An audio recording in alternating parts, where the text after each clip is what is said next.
ва ҳози гирдаша коргарони давлат печондагиянд. Дашни Посёлок аниқтараш рӯзи 31 май як хона дар мегирад. салому алайкум дӯстон ва бародарони оли қадр, бо шумо ҳастам Муҳаммад Сидиқ. пеш аз видеороликро сар кардам пешниҳод доштам ки дар як моҳ аз 1 то 6 видеоролик ман дар YouTube мегузорам ва ҳар як видеоролик то видеоролики дигар 2,5-3,000 лайк гирад ба маблағи 1000 рубл ба сағирахона ва дигар камағалҳои Тоҷикистон равон мекунем, ёрдам мекунем.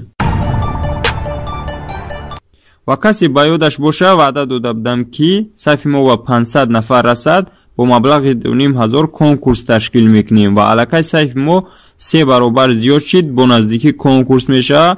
обуна шавед, зангулачаро бичахед то аз видеоҳои нав бехабар намонед.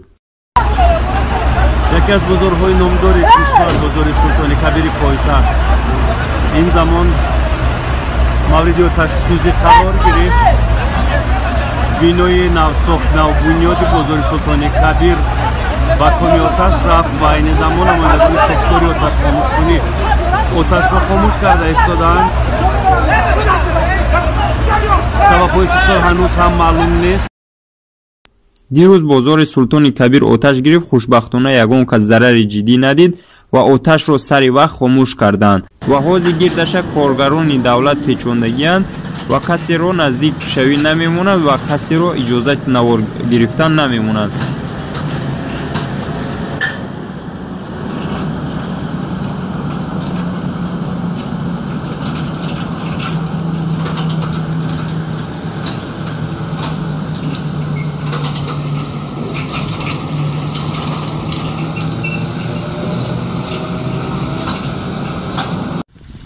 ва як сӯхтори дигар дар Московский област дар Дашни Посёлок аниқтараш рӯзи 31 май як хона дар мегирад.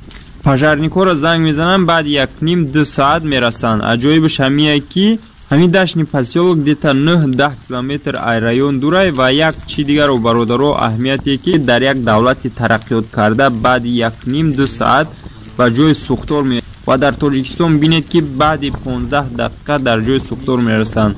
барои як давлати пешрафта ай бай фикратона дар комментария нависед. бо ҳамин видеоролики мо шумо ба охир мерасад.